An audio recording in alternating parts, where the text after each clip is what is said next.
Halo, selamat datang kembali di channel Bermatematika. Kembali kita akan membahas soal berikut. Kita punya XY X kuadrat tambah Y kuadrat tambah 6 per XY merupakan bilangan bulat. Yang diminta adalah, ini bulatnya bulat positif aja deh, bulat positif. Tunjukkan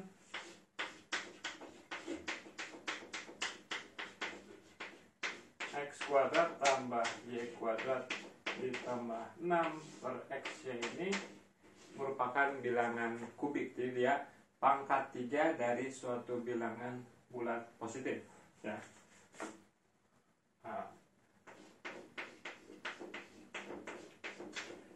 Nah, soal ini mirip-mirip soal yang paling terkenal di IMO.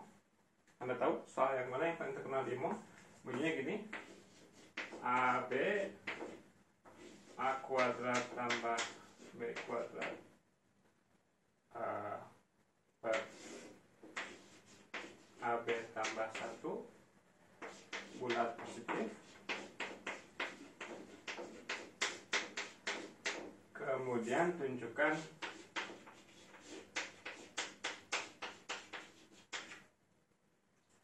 A kuadrat tambah B kuadrat per AB tambah 1 ini kuadrat sempurna.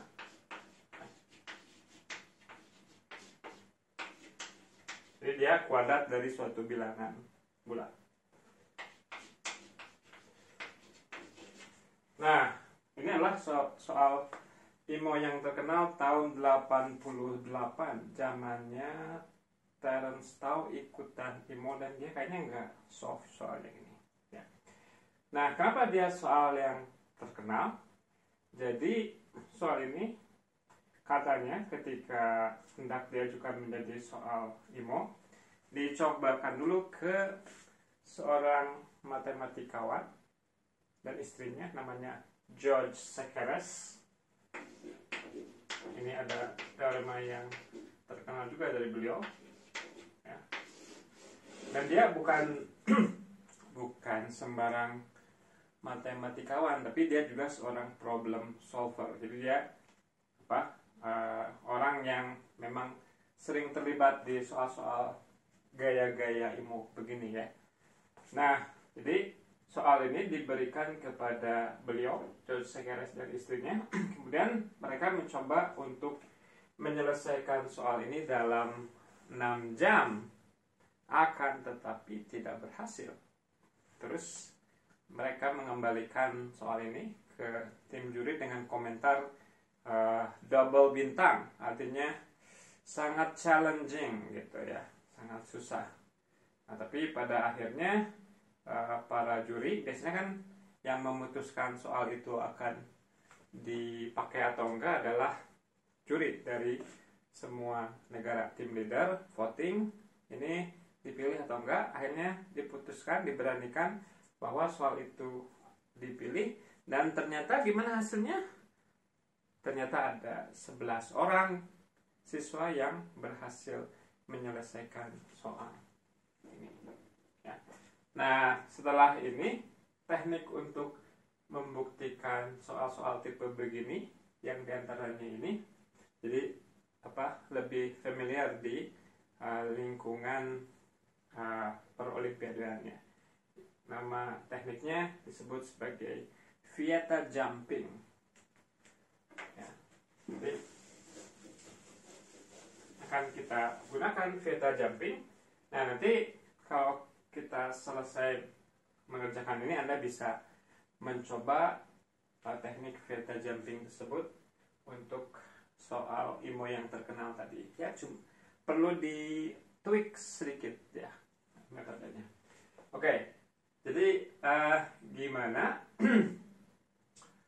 Oke, jadi pertama kita tinjau himpunan semua bilangan bulat ya. Jadi kita beri nama S. Ini adalah pasang XY.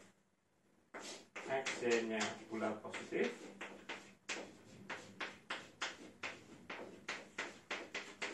Mungkin ini kita tuliskan K juga ya, SK aja ya. X-nya bulat positif dan si X kuadrat tambah Y kuadrat per 6 dibagi XY sama dengan K. Oke. Jadi kan ini kan diberitahu bahwa ekspresi ini juga merupakan bilangan positif ya. Jadi kalau kebetulan dia merupakan bilangan positif dan nilainya K, kita tinjau semua pasangan bilangan bulat positif sedemikian sehingga si XY ini membuat ekspresi ini bernilai persis sama dengan K. Ya. Nah, jadi di sini diasumsikan ada XY yang memenuhi. Ya. Nah, kalau ada XY yang memenuhi, karena di sini kita mengambil XY-nya bulat positif, maka tentunya ada dong solusi XY yang membuat hasil penjumlahan X tambah Y-nya sesedikit mungkin. Ya, jadi pilih atau ambil, kita beri nama apa nih? Kita tuliskan dengan kapital letter aja ya. XY ini adalah solusi dengan penjumlahan keduanya sekecil mungkin ya. Memangnya ada yang sekecil mungkin. Ada, kenapa? Karena si XY-nya itu bulat positif, berarti si hasil penjumlahan X tambah Y-nya bulat positif juga. Ya. Dan kalau kita punya himpunan bagian dari bilangan asli, pasti dia punya unsur terkecil. Ya, jadi pasti ada pasangan X, Y solusi dengan X tambah Y-nya terkecil.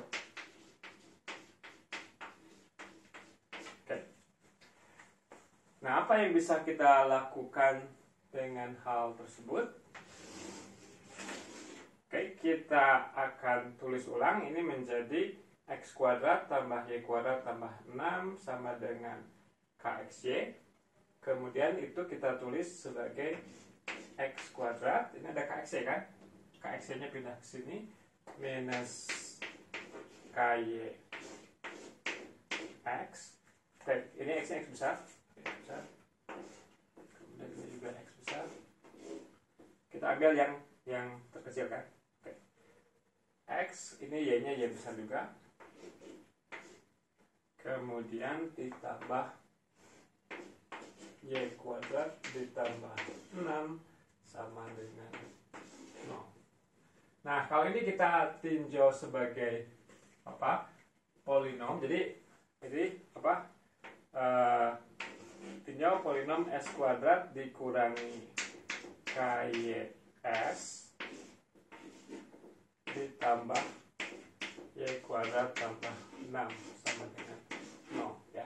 Karena kita barusan punya statement ini bahwa ini benar, ini artinya apa? Artinya si X itu merupakan salah satu akar dari persamaan kuadrat yang ini ya. Oke. Dan kita ingat persamaan kuadrat tentunya punya dua akar ya. Misalkan akar yang satunya lagi adalah S1 ya. Jadi akarnya X dan S1 katakanlah ya. Oke, apa yang kita ketahui tentang S1? Ingat fakta dari persamaan kuadrat, penjumlahan akar-akarnya adalah minus koefisien S dan perkalian akar-akarnya adalah konstanta ya. Nah, Anda bisa lihat bahwa ternyata fakta yang sering kita gunakan di UTBK berguna juga ya di perolimpiadean ya. Bahkan bisa menyelesaikan tadi soal yang paling sulit bagi seorang matematikawan sekelas George Sekeres. Oke, akarnya X dan S1 berarti perkalian akarnya S1 kali X. Oh, saya pengen bilang gini dulu. Oke, ya. Sudah saya bilang bahwa ini kita ambil yang paling kecil ya. Oh, oke. Kita ambil yang paling kecil, kemudian andaikan bahwa X lebih besar dari Y ya. Jadi kan oke. Sebetulnya kita mengandaikannya X berbeda dari Y pertama-tama ya. andaikan X berbeda dari Y. Nah, kalau ada X berbeda dari Y, maka pasti salah satunya lebih besar dibanding dengan yang lain. Bisa Y-nya yang lebih besar atau bisa X-nya yang lebih besar. Karena ini persamaannya itu simetris dalam X dan Y, tanpa mengurangi keumuman, kita bisa memisalkan bahwa kalau nggak sama, yang terbesarnya itu yang kita sebut sebagai Y, yang lebih kecil kita sebut sebagai X. Jadi, andaikan si X-nya lebih besar dari Y. Ya. Nah, kita mau menunjukkan bahwa akan terjadi suatu kontradiksi kalau kita mengandaikan bahwa X dan Y-nya berbeda. Nah, kalau terjadi kontradiksi, maka nanti haruslah si X-nya sama dengan Y, gitu. Ya, oke. Oke, andaikan X lebih besar dari Y, ya. Oke, sini S1 dikali X perkalian 2 akar sama dengan si konstanta, sama dengan Y kuadrat ditambah 6. Ya. Oke, nah kita ingin menghasilkan kontradiksi, ya. Dari sini Y kurang dari X. Ini kalau Y kurang dari X, maka si X itu paling sedikit nilainya adalah Y tambah 1, ya. Jadi karena Y kurang dari X, Y tambah 1 ini lebih kecil sama dengan X. Oke. Sehingga kalau kita kuadratkan, Y kuadrat ditambah 2Y tambah 1 lebih kecil dari X kuadrat, ya. Nah, kita ingin menghasilkan suatu kontradiksi dengan cara melihat bahwa ini lebih besar dari Y kuadrat tambah 6 asalkan Y-nya lebih besar sama dengan 3. Untuk Y lebih besar sama dengan 3, ya. Jadi kalau Y-nya lebih besar sama dengan 3 dari pernyataan ini dan pernyataan ini, apa yang kita peroleh? Berarti si si Y kuadrat tambah 6-nya lebih kecil sama dengan X kuadrat. Berarti S1-nya akan jadi S1X sama dengan ini kurang dari ini. Berarti, sebentar. Ini di sini nggak hanya lebih kecil sama dengan, tapi strictly, ya. Jadi kalau Y-nya lebih besar sama dengan 3, yang ini maka minimal dia 6, ya. Sehingga yang ini minimal 7. Kalau ini minimal 7, tentunya ini strictly lebih besar dari Y kuadrat tambah 6. Jadi ini S1X-nya lebih kecil dari X kuadrat, sehingga S1X S1 kurang dari X. Jadi apa yang kita lakukan barusan adalah bahwa kalau si X adalah solusi, maka ada solusi lain, yakni S1. Dan ternyata si S1 ini kurang dari X, ya. Berarti apa? Kalau S1 ini solusi, berarti S1, Y dia akan merupakan anggota sini, ya. Oke, karena tadi kan si S1, Y itu kalau dimasukkan ke sini dia memenuhi, ya. Nah, akan tetapi ini dengan S1 ditambah Y-nya kurang dari X ditambah Y. Nah, ini menyalahi dong. Menyalahi apa? Dia menyalahi keminimalan dari X, katanya. Dia menyalahi keminimalan dari X tambah Y. Katanya tadi si X tambah Y itu kita pilih sedemikian sehingga dia merupakan solusi ini dan X tambah Y-nya sekecil mungkin. Ternyata kalau kita mengandaikan X-nya berbeda dari Y, kita mendapatkan solusi yang lain yang hasil penjumlahannya lebih kecil dari yang minimal. Nah, ini tentunya menyalahi dong. Kan tadi kita udah ambil yang seminimal mungkin. Nah, berarti apa yang salah? Yang salah adalah pengandaian bahwa X-nya berbeda dari Y. Berarti X-nya harus sama dengan Y, ya. Jadi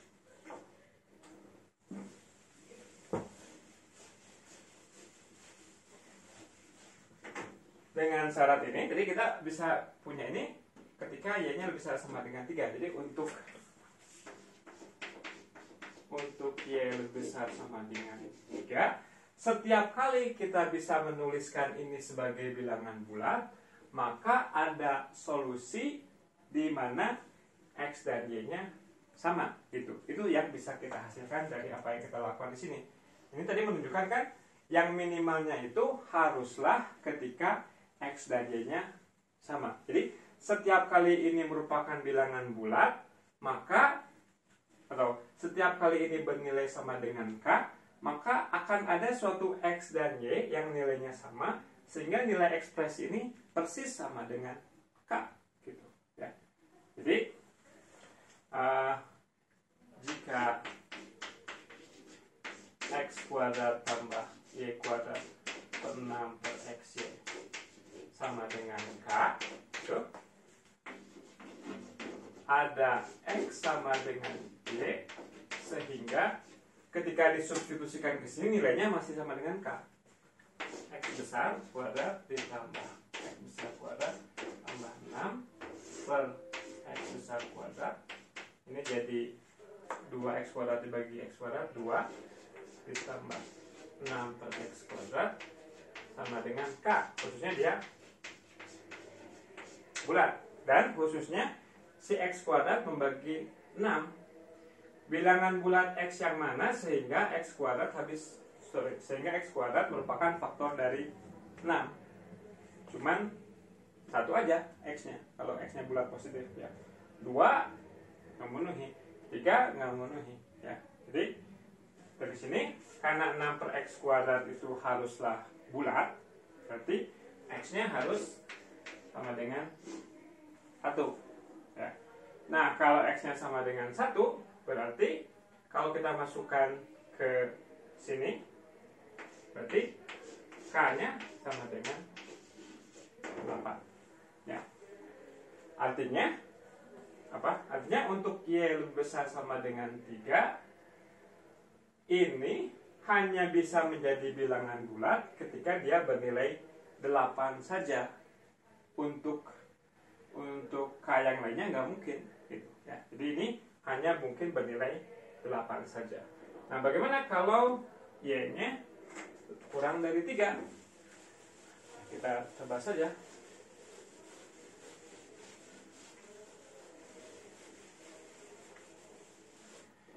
Kita coba kalau y-nya sama dengan 1.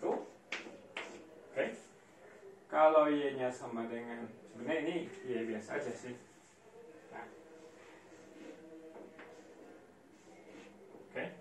Kalau y-nya sama dengan 1, masukin ke sana, x kuadrat ditambah 7